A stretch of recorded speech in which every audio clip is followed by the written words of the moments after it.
Nawas debat dengan 6 tokoh agama terkuat. Hari itu pasar kota Baghdad riuh seperti biasa sampai tiba-tiba terdengar kabar menggelegar. Raja Harun al-Rasyid akan mengadakan debat besar. 6 tokoh agama terkuat dari berbagai negeri akan diundang untuk menguji siapapun yang berani. Dan seperti biasa, nama Abu Nawas langsung jadi bahan bisik-bisik warga. Kalau dia ikut pasti ada saja akalnya, celetuk seorang pedagang kurma sambil nyengir. Raja memang terkenal suka menguji kecerdasan rakyatnya, tapi kali ini tantangannya luar biasa. 6 tokoh agama dari negeri-negeri jauh akan datang. Mereka bukan cuma pintar, tapi juga terkenal dengan logika tajam dan lidah yang bisa membuat orang biasa terdiam. "Abu Nawas, kau berani?" tanya seorang penjaga istana. Abu Nawas hanya tersenyum tipis. "Berani? Aku malah penasaran kalau mereka bisa menjawab pertanyaanku." Keesokan harinya, di aula megah istana, para tokoh itu duduk berjejer. Ada imam besar dari Persia, pendeta dari Yunani, rabi dari Yerusalem, biksu dari India, filsuf dari Mesir, dan seorang sufi dari Maroko. Raja duduk di singgasananya dengan mata yang berbinar. "Hari ini," kata raja, "kita akan lihat siapa yang bisa membuat Abu Nawas kehabisan kata-kata." Semua menoleh ke arah si pemuda berwajah santai itu. Tokoh pertama, imam besar dari Persia, langsung maju dengan suara lantang. Ia bertanya, "Wahai Abu Nawas, jika Allah Maha Kuasa, bisakah Dia menciptakan batu yang begitu berat hingga Dia sendiri tak mampu mengangkatnya?" Seluruh aula hening. Beberapa orang menelan ludah. Ini pertanyaan yang biasanya membuat orang terjebak logika. Raja tersenyum sinis menunggu jawaban. Abu Nawas mengelus jenggotnya yang tipis lalu menatap imam besar itu dengan tenang. "Wahai imam, sebelum aku jawab, izinkan aku bertanya. Jika engkau bisa membuat panci yang menampung seluruh air laut, apakah engkau juga bisa menampung lautan yang lebih besar dari seluruh bumi?" Imam itu terdiam. Abu Nawas tersenyum. "Pertanyaanmu seperti mencoba mengukur kebesaran yang tak terbatas dengan ukuran manusia. Itu mustahil." Suasana aula meledak oleh tepuk tangan dan tawa kagum. Bahkan raja yang biasanya menahan ekspresi tak bisa menyembunyikan senyum lebarnya. Imam besar itu menunduk, lalu mundur. Satu lawan sudah terlewati. Tapi 5 tokoh agama lainnya masih duduk menunggu giliran. "Kau licik tapi menarik," bisik sang pendeta dari Yunani sambil tersenyum menantang. Abu Nawas kembali duduk santai seperti sedang minum teh sore di teras rumah. Tapi di dalam kepalanya ia tahu pertanyaan-pertanyaan berikutnya pasti lebih berbahaya. Ia hanya perlu satu hal, membuat mereka bermain di lapangan yang ia kuasai. Dan benar saja, tokoh kedua, pendeta dari Yunani, mulai bangkit sambil membawa gulungan kitab. "Sekarang giliranku, Abu Nawas. Aku akan menanyakan sesuatu yang belum pernah bisa dijawab siapapun," katanya dengan nada penuh tantangan. Tapi ternyata pertanyaan ini akan jadi awal dari permainan yang jauh lebih rumit. Pendeta dari Yunani itu berdiri tegak, sorot matanya tajam seperti kesatria yang baru saja menemukan musuh yang sepadan. "Abu Nawas," katanya lantang, "jika Tuhan itu ada, tunjukkan Dia kepadaku sekarang." Suara beratnya menggema di aula istana, membuat sebagian tamu terkejut dan menahan napas. Permintaanmu itu terdengar mustahil. Para penonton mulai berbisik, wah kali ini Abu Nawas pasti kehabisan akal. Bahkan raja yang tadinya santai kini condong ke depan, penasaran bagaimana pemuda itu akan menjawab. Tapi Abu Nawas justru duduk tenang seperti sedang memikirkan resep sup kambing. Abu Nawas berdiri perlahan. "Wahai pendeta," katanya, "aku akan tunjukkan Tuhan kepadamu, tapi aku juga ingin engkau melakukan satu hal terlebih dahulu." Pendeta itu mengangkat alis. "Apa itu?" Abu Nawas menatapnya lekat-lekat. "Tunjukkan padaku akal pikiranmu sekarang juga." Pendeta itu tertawa kecil. "Mana mungkin aku bisa menunjukkan akal pikiranku? Ia tak terlihat." Abu Nawas mengangguk. "Benar. Lalu apakah engkau percaya bahwa akal pikiranmu ada?" Pendeta menjawab cepat. "Tentu saja ada." Abu Nawas mendekat satu langkah. "Kalau begitu, mengapa engkau meminta aku menunjukkan Tuhan dengan mata, sementara engkau sendiri percaya pada sesuatu yang tak terlihat?" Aula seketika hening. Raja menutup mulutnya menahan tawa. Pendeta itu mengerutkan kening, sadar bahwa ia baru saja jatuh dalam jebakan logika yang sangat halus. Abu Nawas tersenyum tipis dan melanjutkan, "Tuhan itu seperti cahaya matahari. Wahai pendeta, kita tak bisa menatapnya langsung tanpa terbakar, tapi kita bisa merasakan panas dan melihat cahayanya di segala hal." Sorak-sorai penonton memenuhi ruangan. Para pelayan istana yang tadi tegang kini tersenyum lega. Bahkan tokoh ketiga, Rabi dari Yerusalem, mengangguk pelan, seolah mengakui kecerdikan lawannya sebelum gilirannya tiba. Pendeta dari Yunani hanya bisa menunduk dan mundur dari arena. Dua tokoh sudah tumbang, tapi tantangan sebenarnya baru dimulai. Rabi dari Yerusalem dikenal sebagai penanya yang paling licik. Kabar di kalangan para pelancong mengatakan ia bisa membuat orang setuju pada hal yang bertentangan tanpa sadar. Abu Nawas tahu permainan lidah ini akan jauh lebih berbahaya daripada yang tadi. Rabi itu melangkah maju dengan senyum penuh rahasia. "Wahai Abu Nawas," katanya, "aku hanya akan bertanya satu hal, tapi jawabannya bisa membuatmu terlihat bodoh di depan semua orang." Dan detik itu Abu Nawas sadar pertanyaan ini bisa jadi yang paling sulit dari semuanya. Rabi dari Yerusalem itu maju dengan langkah ringan, tapi tatapan matanya menusuk seperti jarum. "Abu Nawas," katanya, "jika Tuhan itu satu, mengapa manusia membuat begitu banyak agama? Bukankah itu berarti manusia salah paham tentang Tuhan mereka sendiri?" Suara itu memantul di aula istana, membuat beberapa hadirin saling pandang, merasa ini bukan sekedar pertanyaan, tapi jebakan. Raja bersandar di singgasananya jelas menikmati momen ini. "Hati-hati Abu Nawas," bisik seorang menteri. "Rabi ini terkenal bisa membuat orang mengaku salah walau tidak bersalah."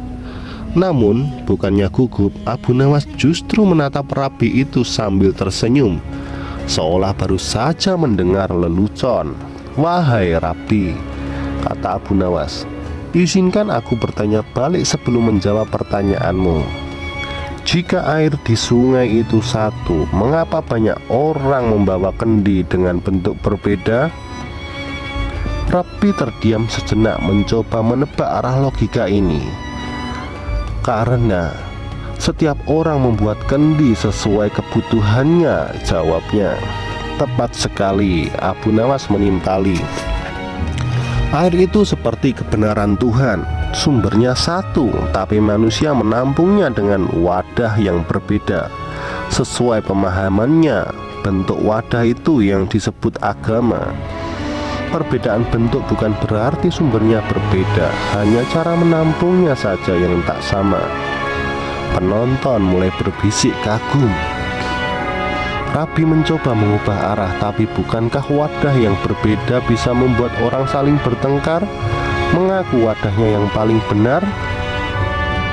Abu Nawas tersenyum lebih lebar. Itu karena mereka sibuk memamerkan wadahnya, bukan menikmati airnya.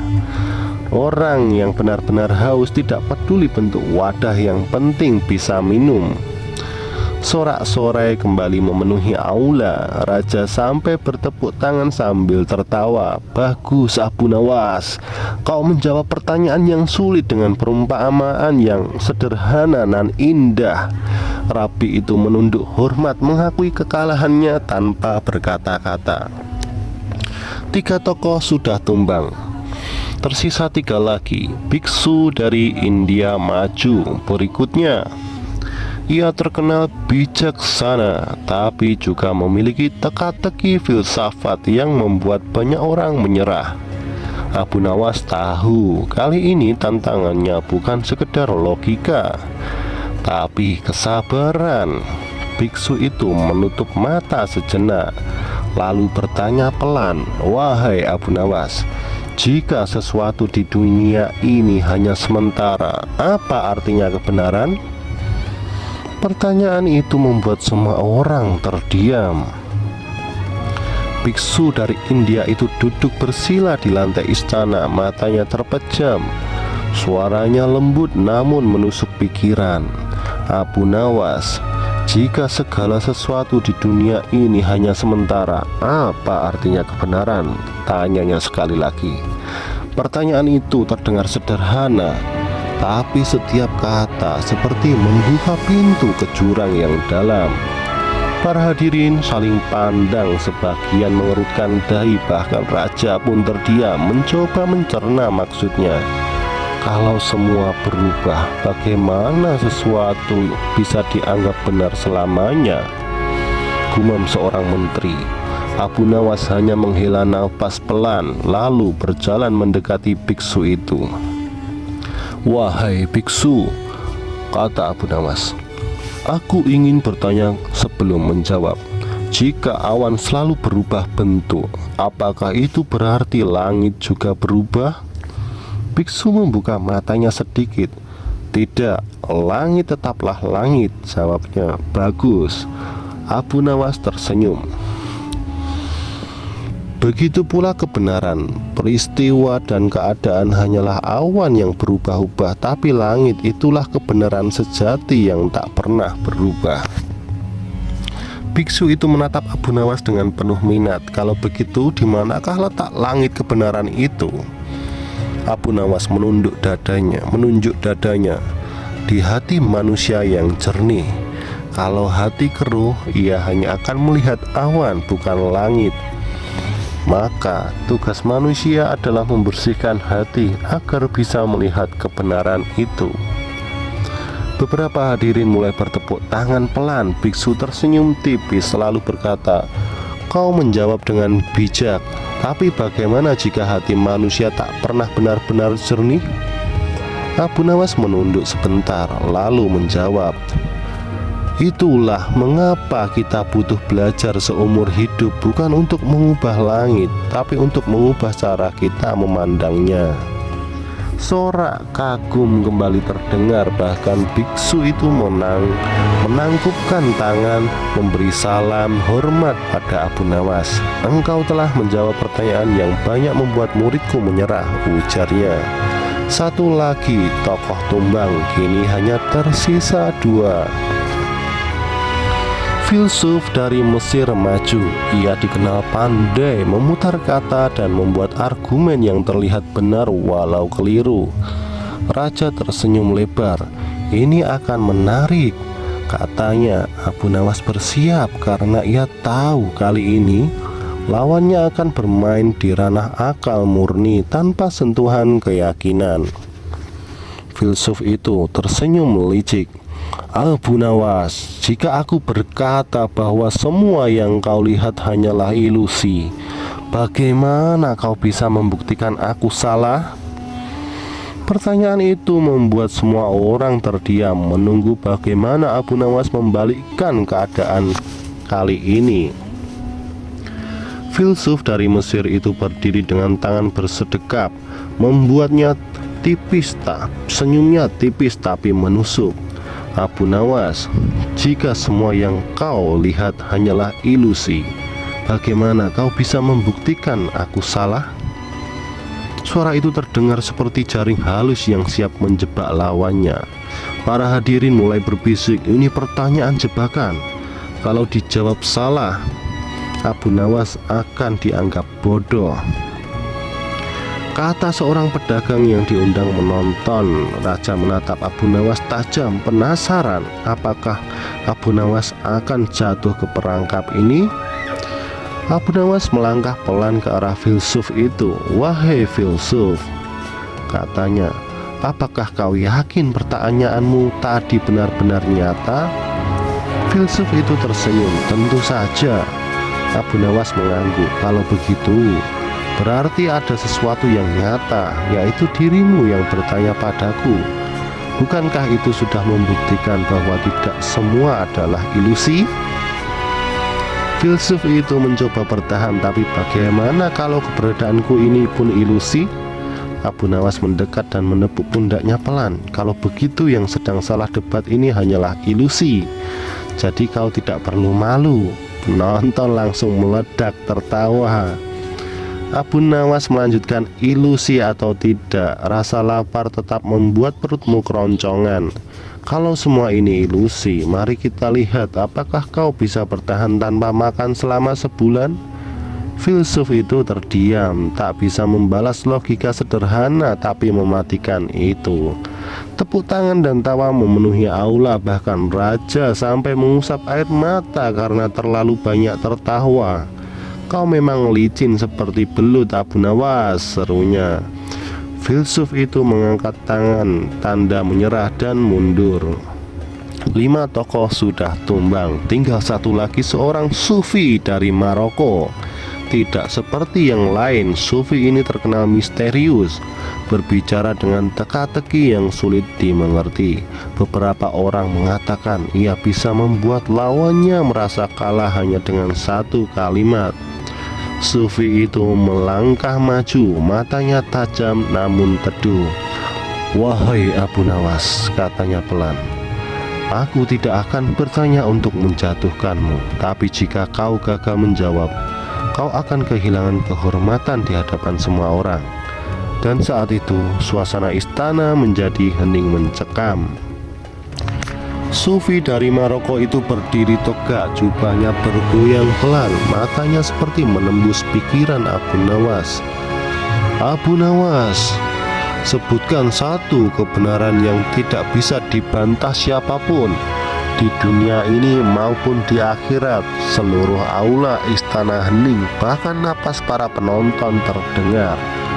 Raja mengergit. Hati-hati Abu Nawas, ucapnya pelan. Satu jawaban yang keliru dan seluruh debat ini akan jadi bahan tertawaan. 6 pasang mata tokoh agama memandangnya, menunggu apakah kecerdikan si pemuda Abu Nawas ini akan runtuh di detik-detik terakhir. Abu Nawas menunduk, memejamkan mata sejenak, lalu berkata, wahai sufi, satu kebenaran yang tak bisa dibantah siapapun adalah semua yang hidup pasti akan mati. Aula bergemuruh pelan. Sufi itu hanya tersenyum samar menunggu kelanjutan jawabannya. Tapi lanjut Abu Nawas, yang membuatnya benar bukan hanya karena kita melihat kematian di sekitar kita, melainkan karena kematian adalah guru yang sama untuk semua orang, raja atau pengemis, alim atau pendosa, muda atau tua. Beberapa tokoh mulai mengangguk setuju. Sufi itu menatap Abu Nawas lebih dalam. Lalu, jika kau tahu semua akan mati, apa yang akan kau lakukan dengan hidupmu? Abu Nawas pun tersenyum tipis, mengisinya dengan kebaikan supaya saat aku mati, namaku tetap hidup di hati orang. Dan hari ini aku ingin membuat kalian tersenyum agar kalian mengingatku bukan sebagai orang pintar, tapi sebagai orang yang membuat hari kalian lebih baik. Sorak-sorai tepuk tangan menggelegar, bahkan keenam tokoh agama itu berdiri memberi hormat kepada Abu Nawas. Raja tertawa lebar. Kau bukan hanya mengalahkan mereka semua, Abu Nawas, kau membuatku bangga punya rakyat yang sepertimu. Abu Nawas membungkuk hormat lalu berjalan keluar aula dengan langkah ringan. Di luar, rakyat sudah menunggu, ingin tahu apa yang terjadi di dalam. Bagaimana rasanya mengalahkan 6 tokoh agama terkuat? Tanya seorang anak kecil. Abu Nawas tersenyum sambil mengacak rambutnya. Rasanya seperti sedang bermain catur, tapi lawannya lupa kalau bidak terkecil pun bisa membuat sekakmat. Setelah kemenangan besarnya di istana, Abu Nawas pikir hidupnya akan kembali tenang. Tapi kabar kemenangannya menyebar ke negeri-negeri jauh, sampai ke telinga seorang guru besar dari Tiongkok yang terkenal tak pernah kalah debat. Kalau memang dia sehebat itu, suruh dia datang ke negeriku. Aku akan mengujinya, kata sang guru lewat surat yang dibawa utusan khusus. Raja Harun al-Rasyid menerima surat itu dengan alis terangkat. Abu Nawas, katanya, tampaknya reputasimu sudah membuat orang-orang jauh penasaran. Apa kau siap menghadapi tantangan ini? Abu Nawas tersenyum tipis. Kalau aku menolak, nanti dibilang takut. Kalau aku menerima, mungkin aku harus belajar bahasa baru. Beberapa minggu kemudian, Abu Nawas berangkat bersama rombongan kecil menuju Tiongkok. Setibanya di sana, ia disambut dengan upacara megah, tapi suasananya penuh rasa ingin menguji. Guru besar itu, lelaki tua dengan jenggot panjang dan tatapan menusuk, langsung berkata, "Aku tidak suka debat panjang. Aku akan menanyakan 3 pertanyaan saja. Kalau kau salah satu saja, kau kalah." Pertanyaan pertama meluncur cepat. Apa yang lebih cepat dari cahaya? Semua orang terdiam. Abu Nawas berpura-pura berpikir keras lalu menjawab, "Pikiran. Cahaya butuh waktu untuk bergerak, tapi pikiran bisa sampai ke ujung dunia seketika, bahkan tanpa bergerak." Guru besar itu mengangguk pelan. Pertanyaan kedua lebih licik. Apa yang lebih berat dari gunung? Abu Nawas tersenyum. Tanggung jawab. Gunung hanya berat tak bagi tubuh, tapi tanggung jawab bisa menekan jiwa seseorang seumur hidup. Hadirin mulai bertepuk tangan. Guru besar itu menatapnya lekat-lekat. Sebelum mengajukan pertanyaan terakhir, apa yang lebih dalam dari laut? Abu Nawas menunduk sebentar, lalu berkata, "Hati manusia." Laut hanya menyimpan air, tapi hati bisa menyimpan cinta, dendam, rahasia, dan luka yang bahkan pemiliknya sendiri tak selalu tahu sampai ke dasarnya. Ruangan itu pun hening lalu pecah menjadi tepuk tangan meriah. Guru besar itu tersenyum untuk pertama kalinya. "Kau benar, wahai Abu Nawas. Hari ini aku kalah, dan aku senang kalah pada orang sepertimu." Abu Nawas membungkuk hormat. Tapi saat ia hendak pulang, seorang murid muda dari guru besar itu menghampirinya dan berkata, "Abu Nawas, guruku mungkin kalah, tapi aku punya teka-teki yang bahkan dia pun belum bisa pecahkan. Berani menjawabnya?" Dan disitulah Abu Nawas sadar perjalanannya belum selesai. Murid muda itu berdiri tegap di hadapan Abu Nawas. Wajahnya masih belia, tapi sorot matanya penuh keyakinan. "Abu Nawas," katanya, Aku hanya akan menanyakan satu teka-teki. Jika kau menjawabnya, aku akan mengakui kehebatanmu. Tapi jika kau gagal, semua kemenanganmu tak berarti." Ucapan itu membuat kerumunan yang tadinya bubar kembali berkumpul. Raja dari negeri Tiongkok yang ikut hadir tampak tertarik. "Baiklah anak muda, apa pertanyaanmu?" tanya sang raja. Murid itu tersenyum tipis. "Apa sesuatu yang jika kita ambil darinya justru akan bertambah banyak?" Aku ulangi sekali lagi. Apa sesuatu yang jika kita ambil darinya justru akan bertambah banyak? Abu Nawas mengerutkan dahi. Tahu ini pasti permainan logika yang halus. Kerumunan mulai berbisik. Ada yang mendebak uang, ada yang bilang rahasia, ada pula yang mengira waktu. Tapi Abu Nawas diam, menutup matanya sambil menghela nafas panjang, seperti memanggil seluruh pengalamannya selama ini. Setelah beberapa saat, Abu Nawas membuka mata. Jawabannya adalah pengetahuan. Semakin kita membagikannya, semakin ia bertambah. Sama seperti lilin yang menyalakan lilin lain, cahayanya tidak berkurang, malah dunia menjadi lebih terang. Murid muda itu tampak terkejut. "Bagaimana kau bisa tahu?" Abu Nawas tersenyum lebar. "Karena selama perjalanan hidupku, aku belajar bahwa semua yang disimpan sendirian akan hilang dimakan waktu, tapi yang dibagikan akan hidup selamanya." Tepuk tangan mulai terdengar dari sudut ruangan. Raja Tiongkok berdiri dan bertepuk tangan paling keras. "Abu Nawas, kau bukan hanya pintar tapi bijak. Negeri ini akan selalu terbuka untukmu." Murid muda itu menunduk hormat, mengakui kekalahannya dengan lapang dada. Abu Nawas akhirnya pulang ke Baghdad dengan membawa cerita baru yang langsung menyebar di pasar-pasar dan kedai teh. Banyak orang kagum, tapi Abu Nawas hanya tersenyum karena baginya setiap debat hanyalah permainan untuk mengasah pikiran dan hati. Namun di tengah perjalanan pulang, ia menerima surat misterius tanpa nama. Isinya hanya satu kalimat, "Kau belum berhadapan dengan penantang terakhirmu, dan dia sudah ada di Baghdad menunggumu." Suasana mendadak hening. Abu Nawas tersenyum tipis memandangi keenam tokoh agama yang kini tampak kebingungan. "Kalian semua benar," ucapnya pelan, "dan disitulah letak kesalahan kalian." Semua menatap Abu Nawas, tak mengerti maksudnya.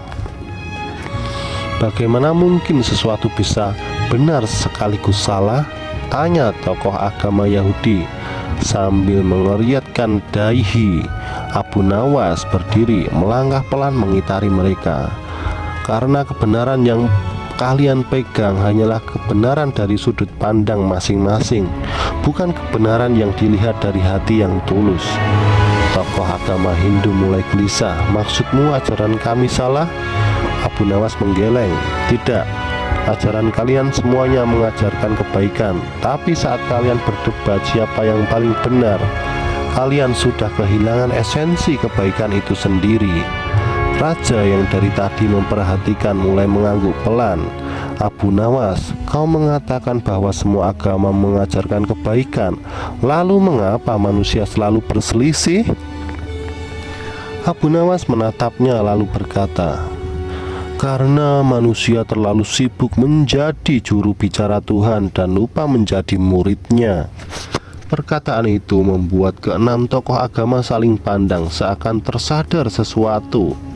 Tokoh agama Islam menghela napas panjang. "Kau benar, kita terlalu sering ingin membuktikan kebenaran kita, tapi lupa menunjukkan kebaikan kita." Namun tiba-tiba tokoh agama Kristen bersuara, "Tunggu dulu. Kalau begitu siapa yang paling benar di hadapan Tuhan?" Semua menoleh pada Abu Nawas menunggu jawabannya. Ia tersenyum lalu berkata pelan, "Yang paling benar adalah yang paling sedikit menganggap dirinya benar." Raja menutup wajahnya, setengah tertawa setengah takjub. Suara tepuk tangan pelan mulai terdengar di ruangan, tapi di sudut aula, seorang pria asing berjubah hitam yang sejak tadi mengamati tiba-tiba berdiri dan berkata dengan suara berat, "Abu Nawas, kau pintar bicara, tapi apakah kau berani membuktikan semua ucapanmu di hadapan Tuhan malam ini?" Para tokoh agama itu terdiam. Sesaat setelah Abu Nawas mengucapkan kalimatnya yang aneh tapi penuh makna, mereka saling berpandang seolah mencari celah untuk membantah, tapi tak satu pun yang menemukan kelemahannya. Tokoh pertama akhirnya berkata, "Tapi Abu, itu tidak menjawab pertanyaan awal kami tentang siapa yang paling benar." Abu Nawas tersenyum tipis lalu berkata pelan, "Yang paling benar adalah yang tidak sibuk membuktikan dirinya benar, tapi sibuk memastikan orang lain tidak sengsara." Sorak kagum pun terdengar dari penonton. Kata-kata itu menembus hati, bahkan mereka yang awalnya menganggap Abu hanya badut kini mulai menghormatinya. Tokoh kedua mencoba bertanya lagi, "Tapi bagaimana dengan perbedaan ajaran yang begitu besar?" Abu Nawas, "Kalau air sungai berbeda warna karena tanahnya, apakah kita perlu berkelahi sampai mati? Air itu pada akhirnya menuju laut yang sama. Kalian berbeda jalan, tapi tujuan kemanusiaan seharusnya tetap satu." Keheningan menyelimuti ruangan. Para tokoh agama itu menunduk, beberapa bahkan tersenyum pahit. Mereka sadar jawaban Abu Nawas bukan hanya menohok logika, tapi juga hati mereka. Tokoh ketiga yang terkenal keras kepala pun akhirnya berkata, "Aku benci mengakuinya, tapi kali ini kau benar, Abu Nawas." Abu tertawa kecil, "Tidak perlu membenci, cukup bawa pulang kebenaran yang kalian rasa pantas." Raja yang sejak tadi memperhatikan dari kursinya tersenyum lebar. "Abu Nawas," katanya, "kau lagi-lagi menyelamatkan istana dari perdebatan tak berujung. Kau berhak atas hadiah." Abu mengangkat tangan. "Hadiahku sederhana, Baginda. Tolong sebarkan pesan ini ke semua rakyat. Jangan menunggu menjadi pemuka agama untuk berbuat baik. Mulailah hari ini." Sorak-sorai memenuhi balairung. Para tokoh agama itu meski kalah dalam debat justru berdiri dan menyalami Abu Nawas. Mereka tahu kali ini yang mereka bawa pulang bukan kekalahan, tapi pencerahan. Namun di antara kerumunan, seorang pria misterius berjubah hitam hanya berdiri menatap Abu Nawas yang dari tadi duduk di pojokan. Senyumnya tipis dan matanya memancar tantangan. Abu Nawas sadar debat berikutnya mungkin akan jauh lebih berat.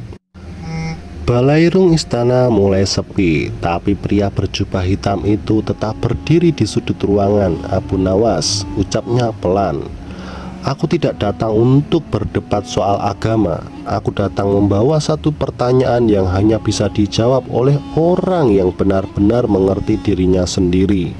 Semua yang tersisa di ruangan itu menoleh. Abu Nawas menatapnya dengan penuh rasa ingin tahu. Pertanyaan seperti itu terdengar sederhana tapi berbahaya. "Apa pertanyaanmu?" Pria itu mendekat. Suaranya semakin lirih tapi jelas terdengar. "Siapa dirimu? Jika semua gelar, pengetahuan, dan kehebatanmu diambil?" Kerumunan yang tersisa terdiam. Pertanyaan itu terdengar seperti jebakan yang tak bisa dijawab dengan logika biasa. Bahkan raja menegakkan tubuhnya menunggu jawaban Abu Nawas. Abu Nawas hanya tersenyum lalu duduk bersila di lantai. "Aku akan menjawab," kata Abu Nawas. "Tapi sebelum itu, aku ingin bertanya balik. Kalau matahari terbenam, apakah ia berhenti bersinar atau hanya berpindah tempat untuk menyinari yang lain?" Pria berjubah hitam itu mengerutkan kening. "Tentu saja ia tetap bersinar, hanya tak terlihat oleh kita." "Begitu pula aku," ujar Abu Nawas. "Jika semua yang kau lihat pada diriku diambil, Yang tersisa hanyalah hati dan niatku, dan itulah aku yang sebenarnya. Bukan pakaian, bukan gelar, bukan kemenangan debat, tapi niat untuk terus memberi manfaat. Walaupun tak ada yang tahu namaku. Pria itu terdiam cukup lama lalu tersenyum.